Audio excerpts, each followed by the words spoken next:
بسم الله الرحمن الرحيم الحمد لله الذي نزل الفرقان على عبده ليكون للعالمين نذيرا والصلاة والسلام على نبيه وصفيه الذي أرسله شاهدا ومبشرا ونذيرا وداعيا إلى الله بإذنه وسراجا منيرا وعلى أهل بيته الذين أذهب الله عنهم الرجس وطهرهم تطهيرا.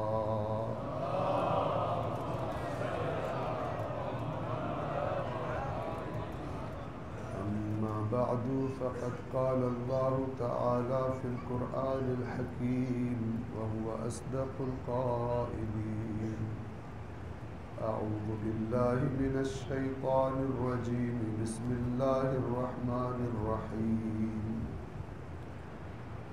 ألم تر إلى الذين أوتوا نصيبا من الكتاب يدعون إلى كتاب الله ليحكم بينهم ثم يتولى فريق منهم وهم معرضون ذلك بأنهم قالوا لن تمسنا النار إلا أياما معدودات وغرهم في دينهم ما كانوا يفترون. صدق اللہ العلی العظیم. صلوات پڑھیں.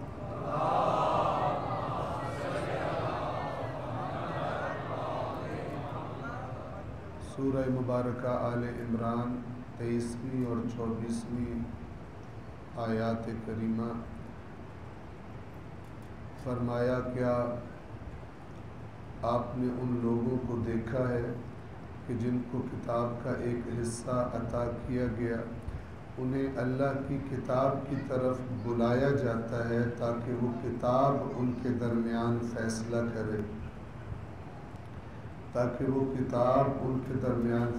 کرے تو اس کے بعد ان میں سے ایک فریق پھر جاتا ہے اور وہ منہ موڑ لیتے ہیں. یہ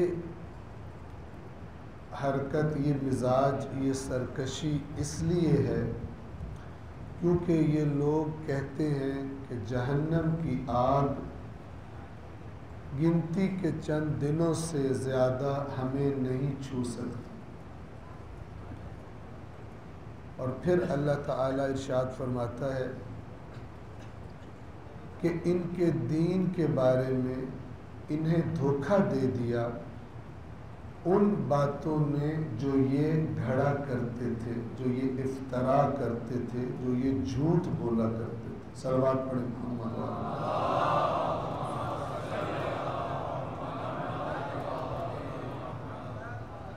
اللہ کی کتاب کی طرف دعوت دی جائے اور لوگ اللہ کی کتاب کی طرف نہ آئیں. ایک زمانے میں ایسا کرنے والے یہود ہوں اور بلانے والا اللہ کا رسول ہو، اور ایک زمانے میں جن کو بلایا جا رہا ہو وہ کلمہ پڑھنے والے ہوں اور بلانے والا رسول کا نواسا ہو. توجہ فرما رہے ہیں آپ؟ دونوں کی دعوت اللہ کی کتاب کی طرف ہے. اللہ کا رسول یہودیوں کو دعوت دے کہ آؤ تمہاری تورات کے مطابق اس کی طرف میں تمہیں دعوت دے رہا ہوں، اس کے مطابق تمہارا فیصلہ کرو. اگر یہودی نہ آئیں تو حتماً مجرم ہیں اور ان کے غلط عقائد، ان کی گھڑی ہوئی، ان کے گھڑے ہوئے نظریات، انہوں نے ان کے اندر یہ جرأت پیدا کر دی ہے کہ وہ اللہ کی کتاب کی بات بھی نہ مانے. اور اگر اللہ کے نبی قرآن کی طرف دعوت دیں، چاہے یہودی ہوں، چاہے کوئی اور سابقہ مذہب والے ہوں، چاہے مکہ والے مشرک ہوں، اللہ کا نبی کسی کو دعوت دے اور اللہ کے نبی کی دعوت قبول کر کے وہ اللہ کی کتاب کی طرف نہ آئے تو اس میں کوئی شک نہیں کہ بہت بڑا مجرم ہے۔ اور زمانہ گزرنے کے بعد نبی کا زمانہ گزر جائے،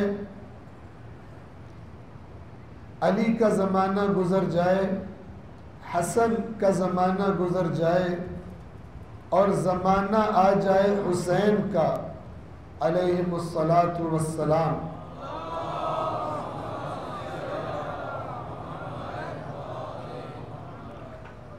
حسین دعوت دیں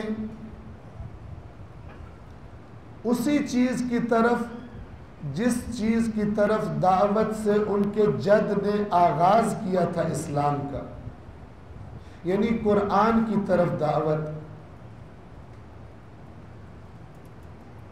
آپ کو پڑھ کے سنا چکا میں، جو امام نے خط لکھا بصرہ والوں کو، وہ خط کیا گواہی دے رہے؟ حسین کی دعوت کس چیز کی طرف تھی؟ فرمایا تھا وَأَنَا أَدْعُوكُمْ إِلَىٰ كِتَابِ اللَّهِ وَسُنَّةِ نَبِيِّهِ،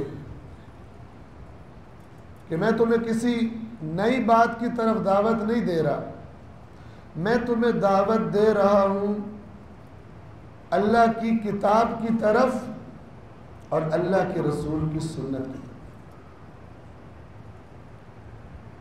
سنت کی طرف دعوت کیوں ہے؟ قرآن کی طرف تو واضح ہے،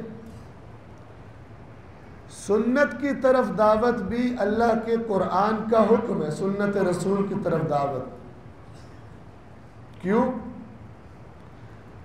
سورۃ الاحزاب میں اللہ نے ارشاد فرمایا، آپ سب اس آیت سے آشنا ہیں، لَقَدْ كَانَ لَكُمْ فِي رَسُولِ اللَّهِ أُسْوَةٌ حَسَنَةٌ، اللہ کے رسول کی ذات میں صلی اللہ علیہ وآلہ وسلم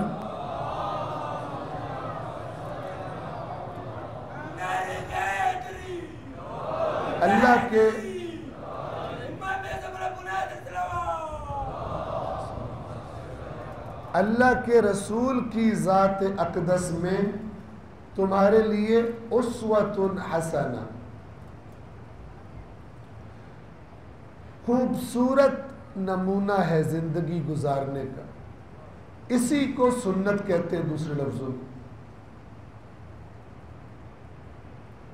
اور یہ بھی عرض کر دوں کہ یہاں پر آیت مکمل نہیں ہوتی، نہ بات مکمل ہوتی، لیکن بالعموم ہم اس آیت کو یہیں تک جانتے ہیں، لَقَدْ كَانَ لَكُمْ فِي رَسُولِ اللَّهِ أُسْوَةٌ حَسَنَةٌ۔ تعجب کی بات ہونی چاہیے کہ جس کی سیرت اللہ نے تمام مومنوں کو ریکمینڈ کی ہو کہ اگر تم کامیابی چاہتے ہو تو اللہ کے نبی کو اپنا آئیڈیل اور اپنا اسوہ بناؤ، اور مسلمانوں کی زندگیوں میں اپنے اپنے زمانے کے کھلاڑی اور ایکٹر اور گویے اور ڈانسر نظر آتے ہو کہ میں نے ایسا بننا ہے، یا مالدار دولت کی ریل پیل والے وہ ہوں آئیڈیل کہ میں نے ایسا بننا ہے، لیکن اس امت کے بچوں کے ذہن میں، بڑوں کے ذہن میں اگر نہ ہو یا نہ ہونے کے برابر ہو کہ ہم نے رسول اللہ کو اپنا آئیڈیل بنانا ہے، تو اس کا مطلب ہے معاملہ گڑبڑ۔ تو یہ آیت آگے جاری ہے اور اگلے حصے میں یہ بتایا ہے کہ ہر کوئی نہیں بنائے گا میرے رسول کو اسوہ۔ کون بنائیں گے؟ جن میں کچھ شرائط موجود ہیں۔ کون کون سی شرائط؟ فرمایا ہمارے نبی کی ذات میں تمہارے لیے اسوہ حسنہ ہے. کس کے لیے؟ لمن کان یرجو اللہ، جسے اللہ سے ملاقات کی امید ہے. قرآن کے یہ حقائق ہیں، کہتا ہے یہ ہے تو پھر وہ بھی ہوگا، اور اگر وہ نہیں ہے اس کا مطلب ہے کہ اس میں پرابلم ہے. اگر اللہ سے ملاقات کی امید ہو جیسی ہونی چاہیے تو پھر انسان خود ہی ڈھونڈتا ہے کون ہے کہ جس کو فالو کر کے نکلوں گا میں. پھر تو کوئی کھلاڑی گویا تو نہیں آئے گا ایکٹر اسوہ حسنہ بنے. لمن کان یرجو اللہ، وہ بنائے گا، اس کے لیے ہے ہمارے نبی کی ذات میں اسوہ حسنہ جو اللہ سے ملاقات کی یرجو رجا رکھتا ہے. 1 2 والیوم الآخر، اور آخری دن قیامت سے ملاقات کی امید رکھتا ہے. 2 اور تیسری چیز وَذَكَرَ اللَّهَ كَثِيرًا، اور اللہ کو کثرت سے یاد کرتا ہے یا یاد رکھتا ہے. اسے نہیں بھولتا اللہ، تو جب اللہ نہیں بھولتا تو خود بخود توجہ رسول کی طرف ہو جاتی. توجہ فرما رہے؟ تو اگر یہ چیزیں ہیں تو رسول کو اسوہ بنانے کی طرف توجہ ہو جائے گی. رسول کا اخلاق، رسول کی گفتار، رسول پاک کے رویے، لوگوں سے کیا برتاؤ کرتے تھے، کس قسم کے لوگوں سے کیا برتاؤ ہوتا تھا، کیسا صبر و تحمل تھا، کیسی رحمت تھی، کیسی درگزر تھی، اور ایک لمبی فہرست. اتنا زبردست اخلاق کہ خالق اخلاق تعریف کرے انک لعلی خلق عظیم، اے رسول آپ عظیم اخلاق پر فائز ہیں. اور ایک حدیث شیعہ سنی دونوں کی کتابوں میں آئی، اپنی بعثت یعنی اپنے بھیجے جانے کے مقاصد میں کیا بیان فرمایا؟ بعثت لأتمم مکارم الاخلاق، مجھے اس لیے بھیجا گیا ہے تاکہ میں بہترین اخلاق کو کامل کر کے دکھاؤں لوگوں. اللہ نے بھی کہا یہی اسوہ ہے. لمن کان یرجو اللہ والیوم الآخر وذکر اللہ کثیرا. تو یہ رسول اللہ کی سیرت، ان کے طریقے، ان کی روش کی ریکومنڈیشن خود قرآن کی طرف ہے. پس یہاں بھی حسین قرآن سے جدا نہیں ہوئے. فرمایا میں تمہیں اللہ کی کتاب کی طرف دعوت دے رہا ہوں اور اللہ کے رسول کی سنت کی طرف دعوت دے رہا ہوں. اس کے علاوہ جو کچھ ہے وہ بدعت ہے. اور ایک بدعت یہ ہے کہ امت کی باغ دوڑ یزید جیسے فاسق کے ہاتھ میں سپرد کر دیتا ہے. یہ بدعتوں کی سردار بدعت ہے کہ پوری قوم کی لگام ہی تم ایسے بندے کو دے دو جس کی اپنی کوئی لگام نہیں. اس کو عربی میں کہتے ہیں مطلق العنان، جس کی باغیں پکڑنے والا، کنٹرول کرنے والا کوئی نہیں. عنان اسی باغ کو کہتے ہیں. تو یہ دعوت حسین کی دعوت ہے، یہی دعوت کربلا کی دعوت ہے، اور یہی اس تحریک کی روح ہے کہ جو حق بنتا ہے کہ حسین کے عزاداروں میں بیدار ہو. اور محرم کا مہینہ جہاں رونے کا مہینہ ہو، وہاں کتاب و سنت کی طرف پلٹنے کا مہینہ ہو، ان کی طرف توجہ کرنے کا مہینہ ہو. تب قافلہ حسینی میں حقیقی معنوں میں شامل ہو. حسین فرما رہے ہوں میں کتاب و سنت کی طرف تمہیں دعوت دے رہا ہوں، اور ہمیں کتاب و سنت کی طرف پرواہ نہ ہو، تو یہ عجیب ہے، یہ عجیب ہے. صلوات پڑھیں محمد وعلیہ.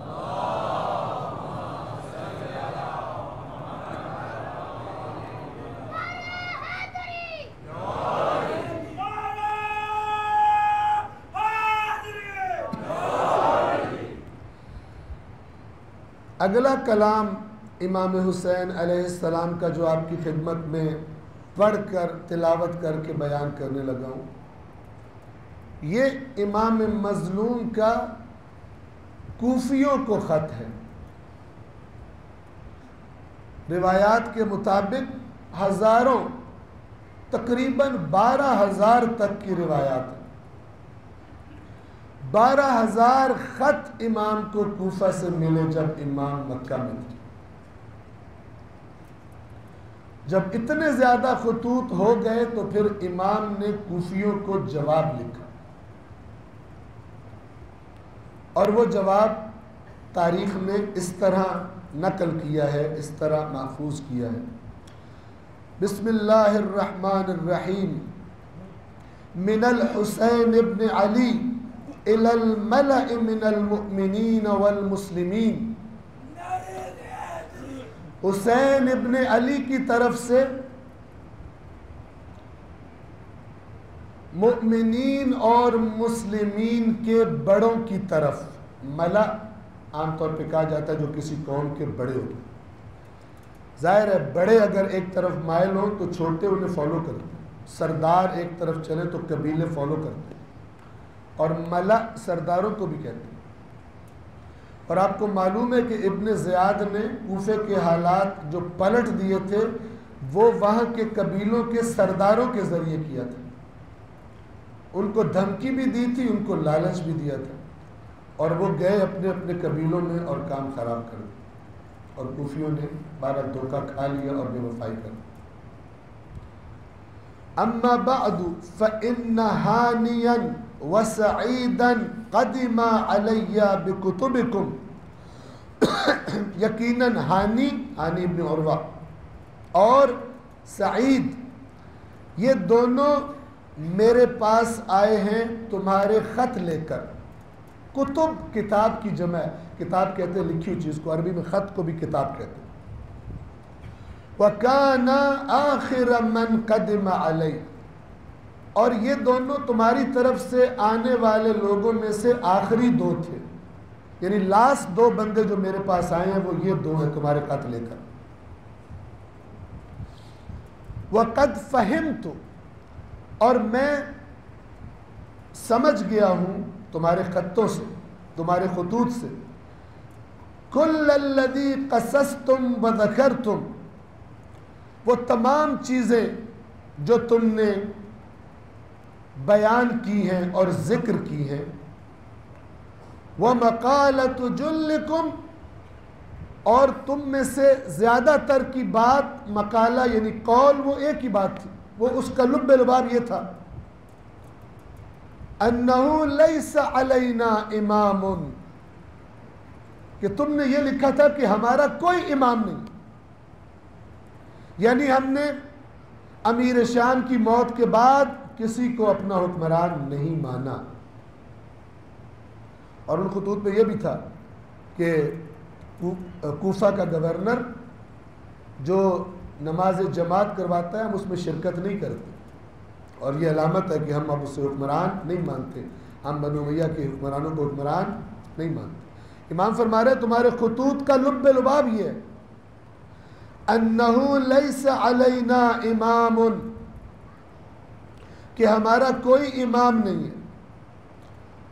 فاقبل، تو آپ ہماری طرف آئیے، آپ ہماری طرف آئیے، لعل اللہ یجمعنا بک علی الہدی والحق، امید ہے کہ اللہ آپ کی وجہ سے ہمیں ہدایت اور حق پر اکٹھا کر دے گا۔ یعنی آپ ایسی شخصیت ہیں، ہر شخصیت ایسی نہیں ہوتی، آپ ایسی شخصیت ہیں، ایک تو اپنے خاندان کے اعتبار سے بھی، اپنے علم و فضل کے اعتبار سے بھی، اور مسلمانوں میں معروف ہونے کے اعتبار سے بھی، ان تمام پہلوؤں سے آپ ایک ایسی شخصیت ہیں کہ اگر آپ آ جائیں تو امید ہے کہ اللہ آپ کے ذریعے ہمیں حق اور ہدایت پر اکٹھا کر دے۔ دیکھیں کیا کہہ کر بلایا امام، اور بعد میں اکٹھے کس پر ہوئے۔ ایک صلوات پڑھیے مولا حسین کی ذات اقدس پر۔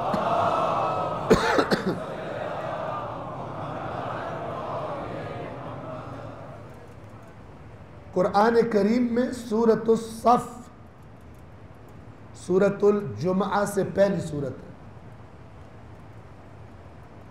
سورہ صف میں جو اللہ نے فرمایا اے ایمان والوں وہ کیوں کہتے ہو جو کرتے نہیں، وہ جہاد کے معاملے میں فرمایا کہ ہمارے رسول نے تم سے کہا کہ جہاد کرنا ہے، تم نے کہا ہم پہاڑ ہلا دیں گے، اور جب ٹائم آیا تو تم چھپ گئے کچھ لوگ. اور کیونکہ بظاہر وہی تھے جنہوں نے کلمہ پڑھا ہوا تھا. تو سورہ صف کی دوسری آیت کیا بات کرتی ہے؟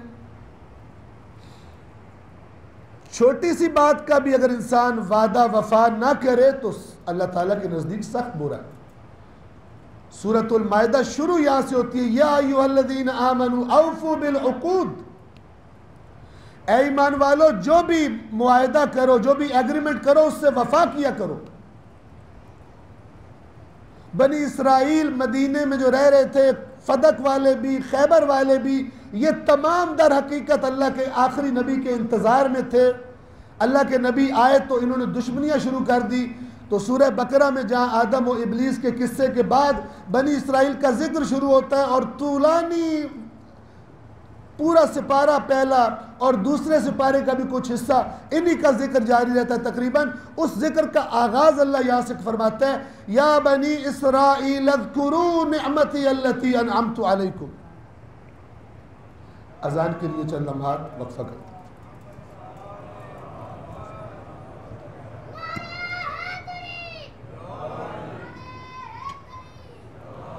توجہ فرمائیں ہمارے عزیز بچے بھی کہ اذان کے احترام کا مطلب یہ نہیں ہوتا کہ صرف تقریر روکنی ہے، بلکہ مکمل خاموشی اختیار کرنی.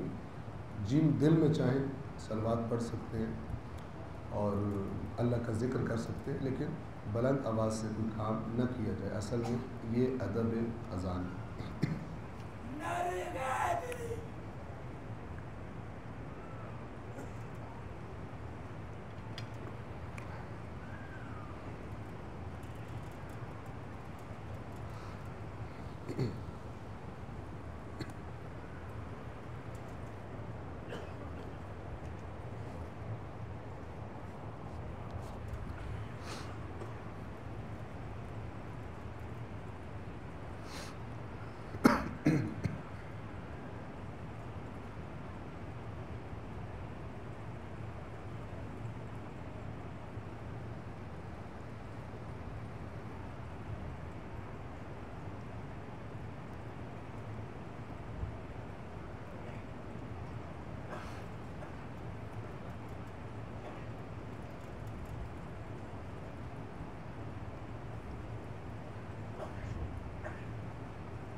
صلوات پڑھ دیں محمد و آل محمد.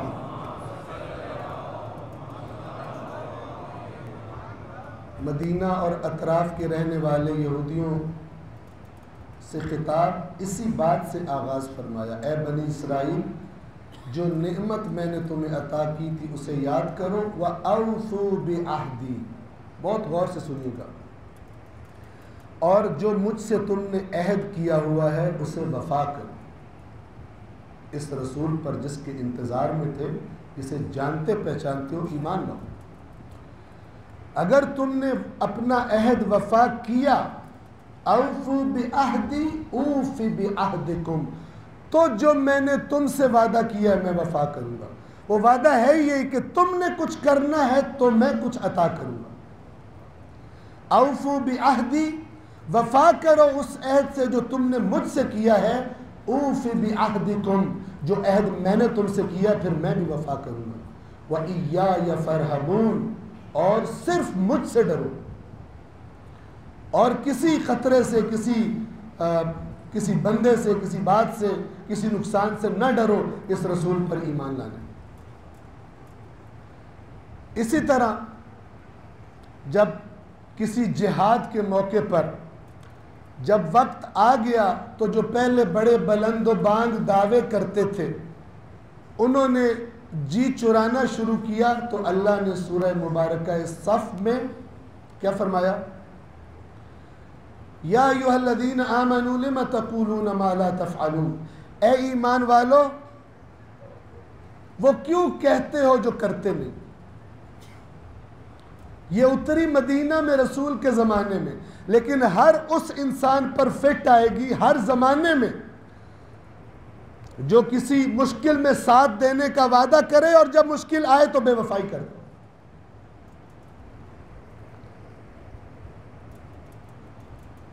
کوفہ کا معاملہ بھی انہی میں سے۔ اے ایمان والو وہ کیوں کہتے ہو جو کرتے نہیں ہو۔ آپ دیکھیں امام حسین ان کے ہزاروں خطوط کے جواب میں یہ لکھ رہے ہیں کہ تم نے مجھے یہ کہا ہے، تو اس آیت میں اللہ کیا فرماتا ہے؟ توجہ کیجئے کہ آیا یہ چھوٹا موٹا معاملہ ہے کہ تم پہلے بات کہتے رہو، یقین دلاتے رہو، اور جب عین وقت آئے تو بے وفائی کر دو، دھوکہ دے دو۔ فرمایا کبر مقتا عند اللہ ان تقولوا ما لا تفعلون۔ کبر، کبیر، اکبر، یہ اس لفظ سے کبر بہت بڑا ہے۔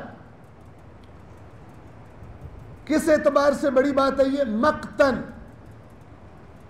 گندگی کے اعتبار سے، قباحت کے اعتبار سے، ہم کہیں ڈسگسٹنگ ہونے کے اعتبار سے، قابل نفرت ہونے کے اعتبار سے یہ بہت بہت بڑی بات ہے، بہت زیادہ قابل نفرت ہے اور کبھی ہے۔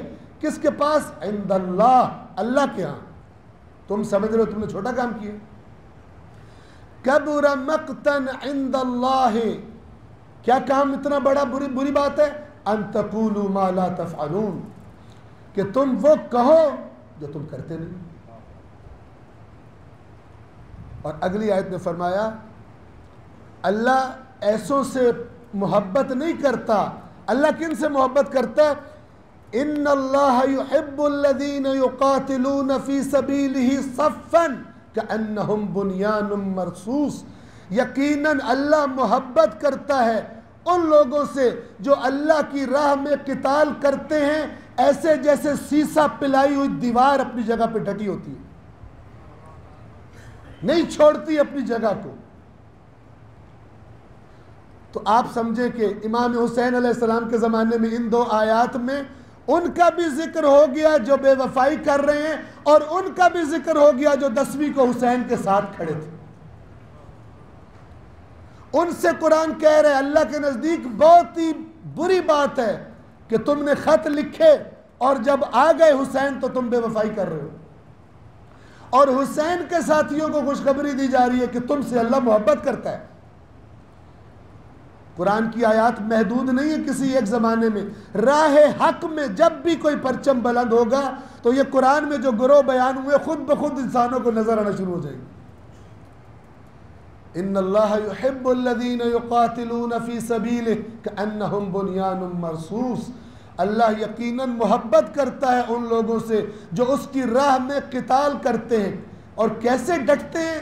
کأنہم بنیان مرصوص، جیسے ایک مضبوط، ہم اردو میں کہتے ہیں سیسا پلائی دیوار، کہ جو اپنی جگہ پر ایک استحکام کی اور مضبوطی کی علامت کے طور پر جو لفظ بولا جاتا ہے۔ صلوات پڑھیں محمد علیہ۔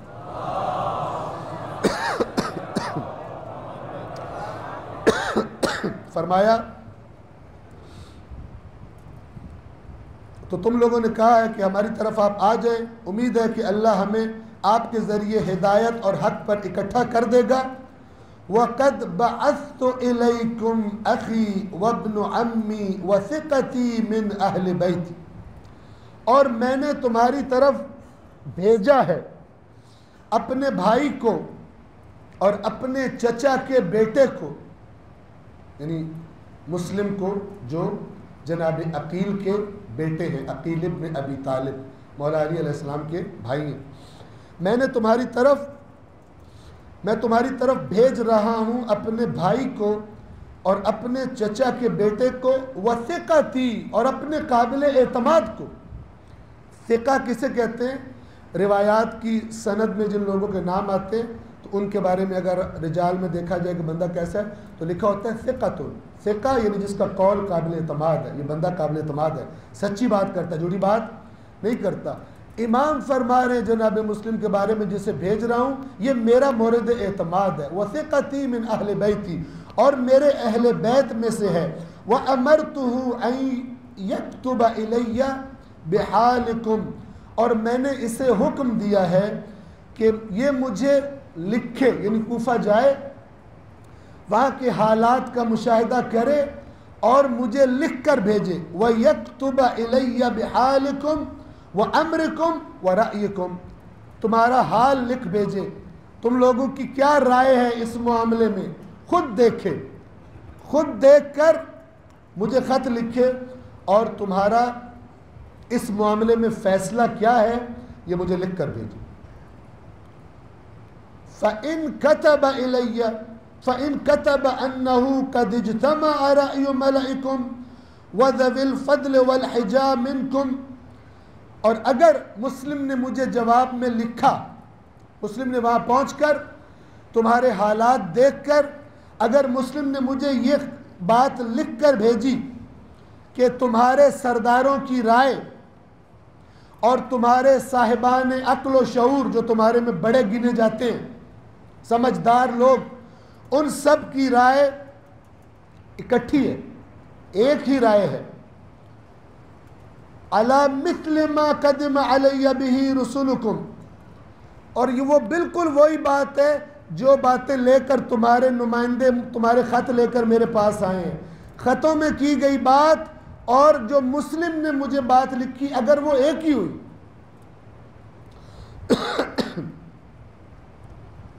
وَقَرَأْتُ فِي كُتُبِكُمْ، اور جو میں نے تمہارے خطوں میں بات پڑھی ہے وہ بات اور جو مسلم مجھے بتائیں گے وہ بات اگر ایک ہی ہوئی، اقدم علیکم وشیکا، تو میں بہت جلد تمہارے پاس آ جاؤں انشاءاللہ، اگر اللہ نے چاہا بہت جلد، میں دیر نہیں لگاؤں گا.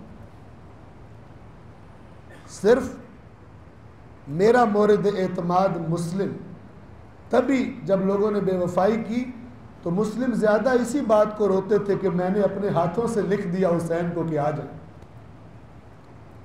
اور اب میں کیسے کس کو بھیجوں. جو جب وقت شہادت جو وصیت کی ہے اس وصیت میں بھی ایک تو یہ فرمایا کہ میں جب کوفہ میں آیا تو میرا کیونکہ اپنا کام کوئی نہیں تھا تو میں نے اپنے کھانے پینے کے لیے قرض لیا ہے، تو وہ قرض 700 یا 800 درہم ہے. تو اس شخص سے کہا، اور وہ تھا بھی ابن سعد، اس کو کہا کہ معتبر آدمی تھا لوگوں میں سے اس وقت، تو کہا کہ یہ میری زرہ جو ہے میری شہادت کے بعد بیچ دینا تم، اور اس کو بیچ کے میرا قرضہ اتارنا، اور جب میں قتل کر دیا جاؤں تو مجھے کفن دینا اور مجھے قبر میں دفنا دینا. یہ دوسری وصیت. اور تیسری وصیت کیا کی تھی جناب مسلم؟ ابن سعد سے کہا کہ ایک کام اور کرنا، کسی شخص کو جلدی سے بھیج دینا کہ وہ میرے آقا اور مولا حسین سے کہے کہ کوفہ نہ آئیں، کوفہ بدل گیا.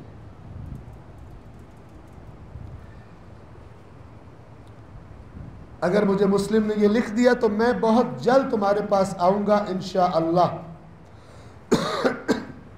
اب جو اگلا جملہ ہے وہ پھر قیام کربلا کو ڈیفائن کر رہا ہے. کس لیے؟ کیوں امام حسین علیہ السلام ایک شخص کے تخت خلافت پر بیٹھ جانے کے بعد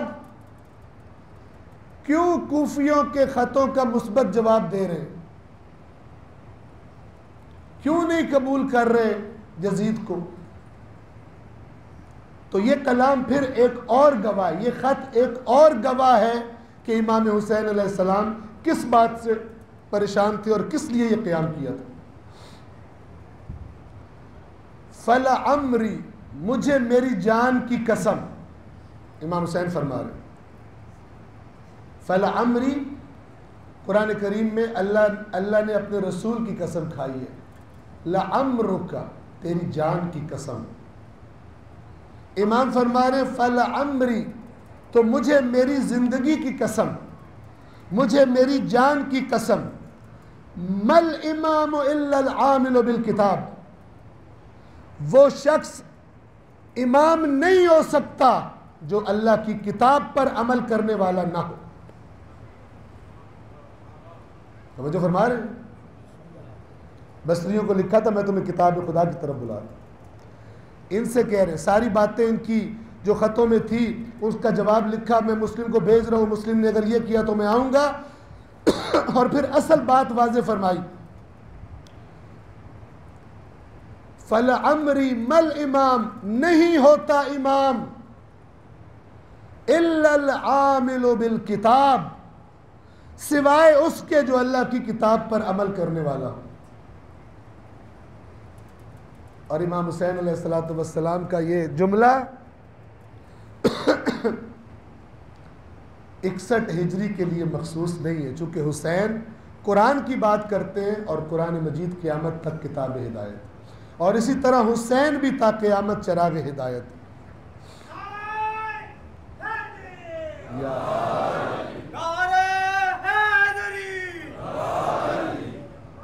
یہ ان لوگوں کے لیے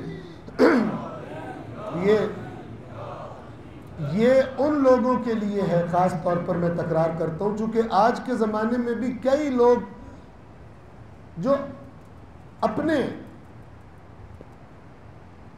وہ ایک ایسا نظریہ سامنے رکھنے کی کوشش کر رہے ہیں عوام کے کہ جس میں یہ تمام باتیں کوئی حیثیت نہیں رکھتی. امام حسین کا یہ پیغامات، یہ باتیں کہ جو عین قرآن ہے، میں آیات بھی اسی لیے ساتھ ساتھ آپ کو بیان کرتا ہوں، یہ کوئی حیثیت نہیں رکھتی. بس امام حسین کو صرف رونا ہے، عزاداری کرنی ہے، اس سے آگے نہیں سوچنا. اللہ کی قسم یہ بہت آسان ہے، اور حسین کے خطوط ان کا پیغام سن کر اٹھ کر کھڑے ہونا، یہ پھر واقعاً تبھی اسی کا کام ہے جس کی روح حسین سے جڑ جائے. لہذا جو میری توفیق ہے دونوں کھول کے آپ کے سامنے رکھ رہا ہوں. یہ کلام ہے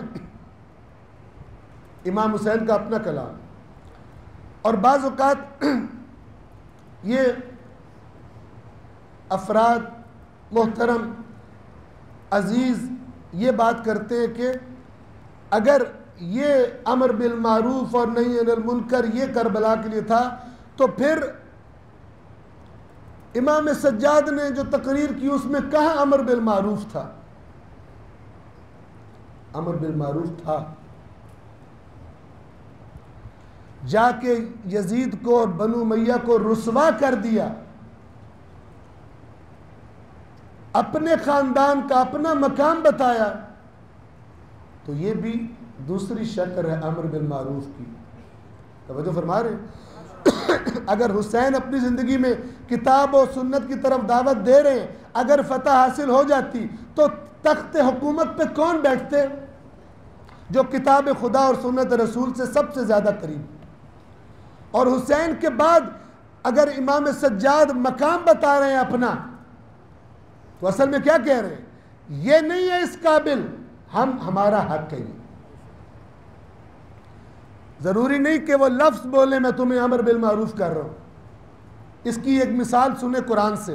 اللہ قرآن میں فرماتا ہے ان اپنے گھر کے بارے میں، بیت اللہ کے بارے میں، اس چوتھے سپارے کے بالکل شروع میں 2-3 آیتوں کے بعد اللہ فرماتا ہے ان اول بیت وضع للناس، یقیناً وہ پہلا گھر جسے لوگوں کے لیے قرار دیا گیا تھا، یعنی لوگ وہاں پر آ کے اللہ کی عبادت کریں، للذی ببکۃ مبارکا، وہ وہی ہے جو مکہ میں ہے، بڑا بابرکت ہے، وہدی للعالمین، اور یہ عالمین کے لیے ہدایت ہے. اب کوئی بندہ آئے اور کہے کہ کہاں کعبہ تو ایک لفظ نہیں بولتا، ہدایت کیا کرے گا؟ آپ بتائیں، کعبہ بولتا ہے؟ کعبہ تو پتھروں کا ایک گھر ہے، لیکن اللہ کہہ رہے اس گھر میں میں نے ایسی چیز بنا دی ہے کہ تم اس کو دیکھو گے تمہاری توجہ اللہ کی طرف کروا دے گا. لہذا آپ کو پتہ ہے کعبے کو دیکھتے رہنا عبادت ہے. گویا کعبہ بھی میرے مولا علی کے چہرے کی طرف اس معاملے میں. توجہ فرما رہے ہیں؟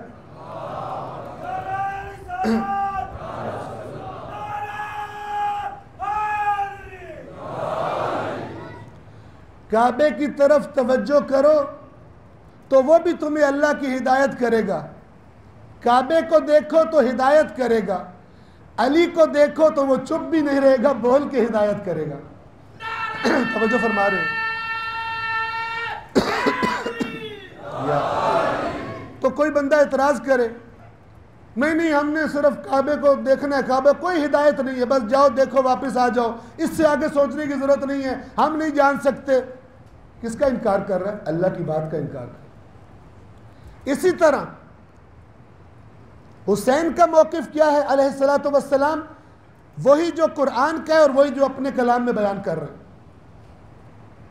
تو اس کا بھی کوئی انکار کر دے تو ایسا ہی کہے کہ امام سجاد نے کہاں امر بالمعروف کیا ہے. کتنی ائمہ اہل بیت جو بعد میں آئے اور انہوں نے اپنے اپنے حالات کے مطابق, چونکہ کربلا تو مل گئی تھی, ہر امام ساتھیوں کے انتظار میں رہے. روایات موجود ہیں, اگر اتنے بھی ہوں تو ہم قیام کریں گے, یہ روایات بھی موجود ہے. اگر ائمہ نے بالکل وقت کی حکومتوں کے ساتھ بالکل کمپرومائز کر کے ان کے زیر سایہ رہنے کا فیصلہ کر لیا تھا تو مجھے بتائیے یہ تمام ائمہ کی شہادتیں, ان کا زندانوں میں ڈالا جانا, یہ کس لیے تھا؟ آج آپ دیکھ سکتے ہیں اپنے ملک میں کہ آپ تھوڑا سا ساتھ مل جائیں سارے کیس ختم, آپ تھوڑا سا پیچھے ہٹے پھر دوبارہ کیس شروع. تو حکومتیں تو یوں ہوتی, صاحبان اقتدار تو یوں ہوتے.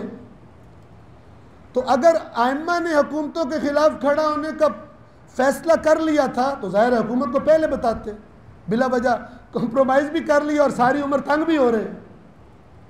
ایسا نہیں تھا. یہ حکومتوں کا ان پر سخت گیری کرنا, ان کو زہر دینا, ان کو زندانوں میں رکھنا, ان کو گھروں میں نظر بند کرنا, یہ سامرا امام عسکری کو کہتے ہیں. عسکر کہتے ہیں کینٹونمنٹ کو, جہاں فوج ہوتی ہے, بلا کر فوجی چھاونی میں رکھا گیا تاکہ کنٹرول میں رہے. یہ ان کے ساتھ نہیں کیا جاتا جن سے حکومتوں کو خطرہ ہی کوئی نہیں. توجہ فرما رہے. تو دیگر ائمہ نے اپنے زمانے کے حالات کے مطابق پالیسی اپنائی, اور اگر وہ امام حسین کے حالات پاتے تو وہی کرتے جو امام حسین نے کیا. لہذا کربلا کے پیغام کو ادھر ادھر کر کے تحریف کر کے, بالکل ایسا ہی ہے جیسے ایک شخص 10ویں محرم کو امام حسین کو خنجر مار رہا ہے اور وہ جسم شہید ہو گیا. اس جسم کی شہادت سے ایک طاقتور ترین شخصیت وجود میں آئی جو ہر زمانے کے لیے, توجہ فرما رہے, اس شخصیت کو کوئی چہرے پہ چھری مار کے اس طرح کر دے کہ لوگ اسے پہچان نہ سکیں کہ یہ شخصیت کیا چاہتی ہے. یہ آیا چاہتی ہے کہ بس مجھے رو, یا یہ چاہتی ہے کہ نہیں, جو میری آرزو تھی تم بھی اسی راہ میں چلو, جو میری روح, جو میں چاہتا تھا, اور حسین کیا چاہتے تھے؟ حسین وہی چاہتے تھے جو قرآن چاہتا ہے.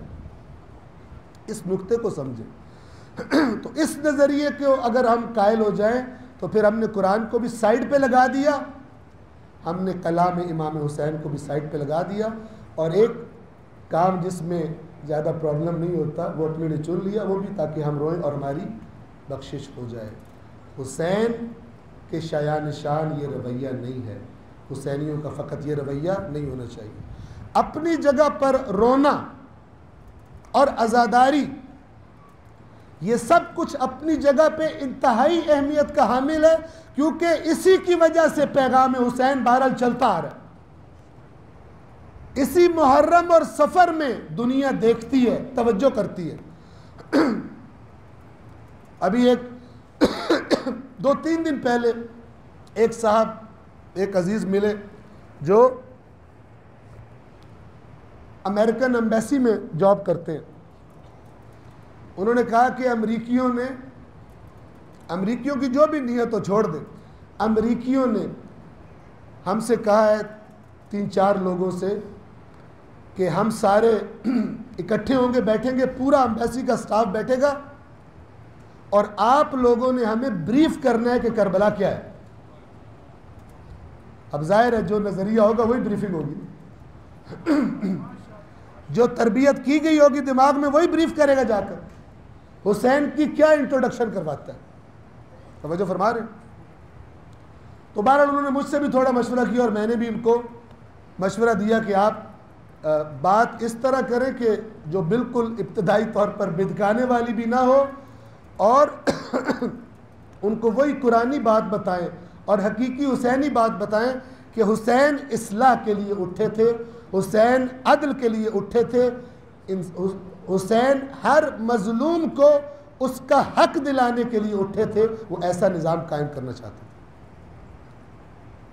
تاکہ بہرحال اگر کسی کو شوق ہونا بھی ہو, کسی کے دل میں جگہ بننی بھی ہو, تو اللہ تعالیٰ توفیق عطا فرما دیتا ہے جب حق اپنی صحیح شکل میں سامنے رکھا جاتا ہے. صلوات پڑھیں محمد والے.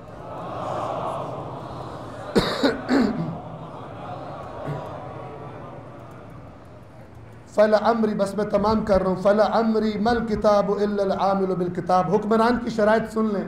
امام حسین کی اس خط جو لکھا ہے کوفیوں کو. مجھے میری جان کی قسم امام نہیں ہوتا مگر وہ جو اللہ کی کتاب پر عمل کرنے والا ہو.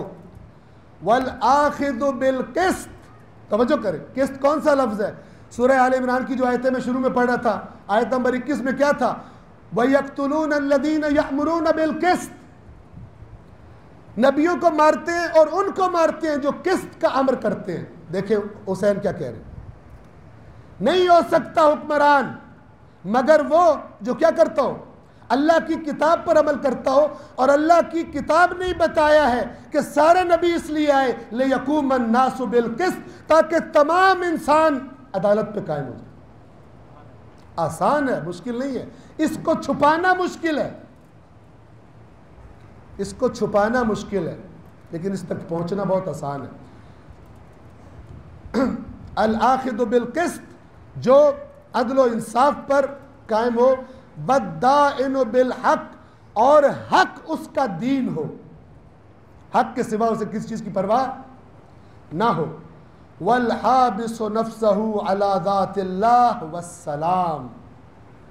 اور امام حکمران وہ ہے کہ جو اپنے نفس کو, اپنی خواہشات کو, اپنے مفادات کو اللہ کی خاطر کنٹرول کر کے رکھے. یعنی اپنی خواہش کے لیے کوئی ایسا کام نہ کرے جس سے اللہ ناراض ہو. والحابس نفسہ علی ذات اللہ, اور وہ ہے امام حابس. حبس سے بھیجا, آپ نے سنا ہوا, اپنے نفس کو قیدی بنا کے رکھے اللہ کی ذات کا, اللہ کی ذات کی رضا کے خلاف کچھ نہ کرے. والسلام, اور حسین پر تم پر سلام. صلوات پڑھی مولا حسین کی ذات.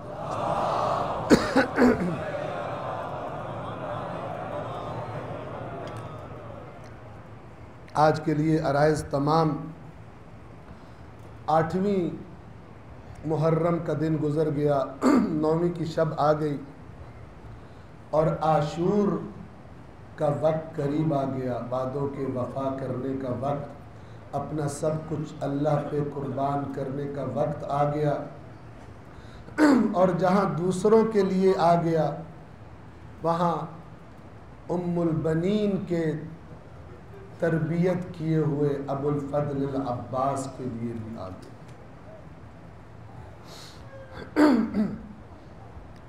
سب شہید ہو گئے.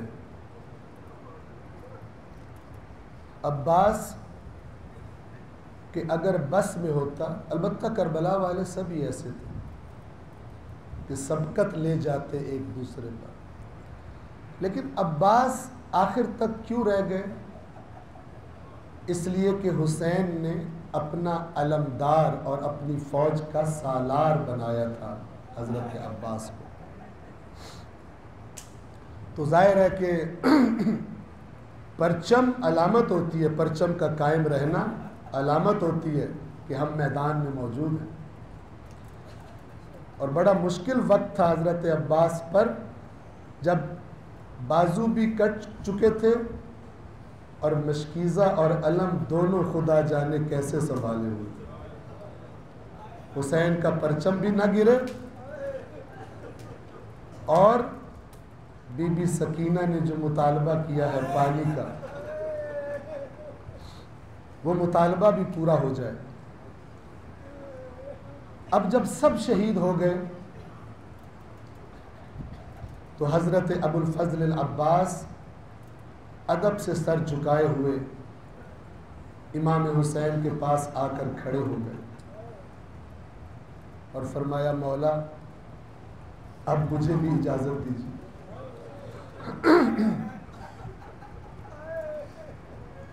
روایات میں لکھا ہے کہ حسین نے ایک جملہ بولا، عباس تیرے جانے کے بعد میرے لشکر کا شیرازہ بکھر جائے گا۔ یہ جب جملہ سنا تو میں سوچتا ہوں کہ لشکر والے تو شہید ہو چکے تھے، پھر حسین نے یہ جملہ کیوں بولا؟ شاید اس لیے کہ حسین کی نظروں میں خود عباس پورے لشکر کے برابر تھے۔ ایک عباس ایک لشکر کے برابر تھے، اسی لیے جب حضرت عباس گرے تھے گھوڑے سے، حسین پہنچے، عباس کی حالت دیکھی، فرمایا الان انکسر ظہری، اب حسین کی کمر ٹوٹ گئی۔ عباس تیرے جانے سے حسین کی کمر ٹوٹ گئی۔ جب یہ جملہ سنا تو جناب عباس نے نظریں ادھر ادھر دوڑائی اور پھر حسین کے سامنے اسی طرح ادب سے سر جھکا کر کہتے ہیں مولا وہ فوج کہاں بچی ہے جس کا میں سالار ہوں۔ گفتگو جاری تھی، ابھی حسین کی طرف سے اذن نہیں آیا تھا، ایک آواز آئی، عباس کی مشکل آسان ہو گئی۔ امام حسین اور حضرت عباس کی یہی گفتگو جاری تھی، اچانک بچوں کے خیمے سے آواز آئی العطش العطش۔ جب یہ آواز آئی تو حسین نے عباس سے خطاب کیا، عباس ان بچوں کی آواز سن رہے ہو، اگر کر سکتے ہو تو ایک کام کرو، مشکیزہ لو اور چند گھونٹ پانی ان پیاسے بچوں کو لا دو۔ عزادارو یہی سبب تھا کہ عباس جس طرح جہاد کرنا چاہتے تھے وہ حسرت دل میں لے کر شہید ہوئے۔ اب مشکیزہ اٹھایا، اس خیمے میں آئے جو خیمہ پانی کے لیے بنایا گیا تھا۔ جب خیمے میں داخل ہوئے تو دیکھا چھوٹے چھوٹے بچے پیاسے ہونٹوں کے ساتھ العطش العطش کی آوازیں بلند کر رہے ہیں، اور جیسے ہی عباس داخل ہوئے بی بی سکینہ نے بچوں کو تسلی دی، بچوں اب میرا چچا عباس پانی لینے جا رہا ہے، میرا چچا عباس شجاع ہے، جو کہتا ہے کر کے دکھاتا ہے، تھوڑی دیر صبر کرو تمہارے پیاسے لبوں کے لیے پانی آئے گا۔ سکینہ نے تسلی دی، مشکیزہ حضرت عباس کو پکڑایا، گھوڑے پر سوار ہوئے، مشکیزہ سنبھالا اور چلے فرات کے کنارے کی طرف۔ وہاں پر بیان کیا جاتا ہے کہ 4000 لوگوں کو مامور کیا گیا تھا کہ کوئی حسینی لشکر سے آب فرات تک پہنچنے نہ پائے۔ کتنی عجیب امت ہے نا، اسی فرات پر جانور پانی پی رہے تھے، اسی فرات پر حیوان پانی پی رہے تھے، اسی فرات پر انسانی شکلوں والے یہ درندے پانی پی رہے تھے، لیکن جوانان جنت کے سردار پر پانی بند کر دیا گیا۔ روانہ ہوئے فرات کی طرف، ان لائنوں نے دیکھا علی کا بیٹا آ رہا ہے، مقابلے کے لیے روکنے کے لیے سامنے کھڑے ہوئے، لیکن مقاتل نے لکھا ایک ایسا حملہ کیا کہ سب بھیڑوں کی طرح آگے لگ کر بھاگے اور نہر فرات خالی ہو گئی۔ عباس نے اپنا گھوڑا فرات میں داخل کیا، چلاتے ہوئے ذرا آگے تک لے کر گئے، یہاں تک کہ فرات کا پانی گھوڑے کے شکم کو چھونے لگا۔ مشکیزے کو بھر کے اس کا منہ بند کیا، اس کو محفوظ کیا۔ پھر دیکھنے والوں نے دیکھا کہ کہ عباس نے ایک دفعہ دونوں ہاتھوں سے پانی اٹھایا، اپنے لبوں کے قریب لائے، لیکن پھر رک گئے اور تھوڑی دیر سوچ کر پانی کو واپس دریا میں پھینک دیا۔ بیان کرنے والے کہتے ہیں کہ سمجھ نہ آیا دشمن کے لشکر میں سے کہ اتنا پیاسا ہے عباس اور اتنا سنہری موقع ملا ہے پانی پینے کا، تو اس نے پانی کیوں نہیں پیا؟ کب متوجہ ہوئے کہ عباس نے پانی کیوں نہیں پیا؟ جب گھوڑے پر باہر نکلے تو ایک شعر پڑھا اور اس میں فرمایا عباس یہ وفا نہیں ہے کہ تیرا آقا حسین پیاسے لبوں کے ساتھ انتظار شہادت کر رہا ہو اور تو یہاں فرات پر اپنی پیاس بجھا رہا ہو۔ نہیں نہیں اے نفس عباس، حسین سے وفا کا یہ تقاضا نہیں، حسین کے بچے پیاسے ہوں اور تو یہاں پر اپنے لبوں کو تر کر لے۔ حضرت عباس مشکیزہ لے کر چلے۔ مقاتل نے لکھا دور والا راستہ اپنایا جہاں پر سپاہی موجود نہیں، آگے آگے عباس جا رہے ہیں اور پیچھے پیچھے یہ لعین آ رہے ہیں تاکہ حملہ کریں، لیکن عزادارو اب عباس کی ایک مجبوری بن گئی، ساری توجہ مشکیزہ سنبھالنے پر ہے کہ کسی طرح یہ امانت سکینہ تک پہنچ جائے اور حسین کے حکم کی تعمیل ہو جائے۔ ماں نے یہی سکھایا تھا عباس کو کہ حسین کے کسی حکم کی تعمیل میں کوتاہی نہ کرنا۔ کچھ دیر گزری، ایک صدا بلند ہوئی عباس کی، فرمایا اے لعینو اگر تم نے میرا دایاں ہاتھ شل کر دیا، دایاں ہاتھ میرا کاٹ دیا، تب بھی میں اپنے دین کے دفاع سے نہیں رکوں گا، اپنے مولا اور اپنے امام کے دفاع سے نہیں رکوں گا۔ جب ایک ہاتھ کٹا، بائیں ہاتھ میں سنبھالا علم کو اور مشکیزے کو، تھوڑی دیر بعد ایک اور لعین نے وار کیا، بایاں بازو بھی کٹ گیا۔ ایک عالم یہ بیان کرتے ہوئے فرما رہے تھے جب بایاں ہاتھ بھی کٹا اور اس کے بعد بھی عباس نے سنبھال لیا مشکیزہ اپنے ٹانگوں کے درمیان اور گھوڑے کے بدن کے درمیان، تو اب لعینوں نے سوچا وہ کون سی طاقت ہے کہ جو بازو کٹنے کے بعد بھی عباس کو نہیں روک پا رہی، نہیں رکنے دے رہی، اور عباس مسلسل گھوڑا دوڑا رہے ہیں۔ تو سمجھ گئے یہ جو مشکیزہ ہے عباس کے پاس، اسی میں عباس کی طاقت ہے۔ ایک لعین نے نشانہ لیا، تیر آ کر مشکیزے پر لگا۔ وہ عالم فرما رہے تھے خدا نہ کرے کسی کی حسرت اس طرح ٹوٹے۔ تیر مشکیزے میں لگا، پانی بہنا شروع ہوا، حضرت عباس کی امید ٹوٹی۔ ایک لعین نے ایسے میں سر پہ گرز مارا، السلام علیکہ یا ابا عبداللہ ادرکنی یا اخی، او میرے بھائی حسین تیرا عباس گھوڑے سے گر رہا ہے، آپ عباس کو سنبھال لیجئے۔ حسین جب پہنچے عباس کے پاس، دیکھا اجرکم علی اللہ، خدا جانے عباس کو کٹے ہوئے بازوؤں کے ساتھ حسین نے کیسے دیکھا ہوگا، خدا جانے کٹے ہوئے بازوؤں کے ساتھ عباس کربلا کی زمین پر کیسے گرے ہوں گے۔ ارے انسان کے لیے جب بھی کوئی حادثہ سامنے سے آتا ہے تو سب سے پہلے اپنے ہاتھوں کو آگے کرتا ہے تاکہ اپنے چہرے کو بچا لے، لیکن ام البنین کا لال جب کربلا کی زمین پر گرا تو دونوں ہاتھ ساتھ نہیں تھے، خدا جانے کیسے زمین پر گرا ہوگا۔ اب وہ سارا منظر، وہ سارے زخم حسین کی آنکھوں کے سامنے ہیں، کھڑے ہو کر عباس کو دیکھ رہے ہیں۔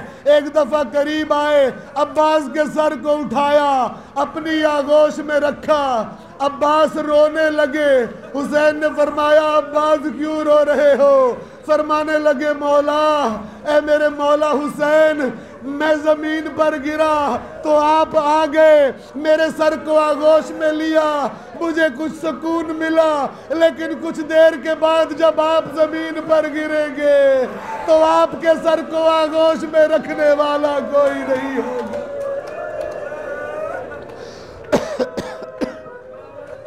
الا لعنت اللہ علی القوم الظالمین وسيعلم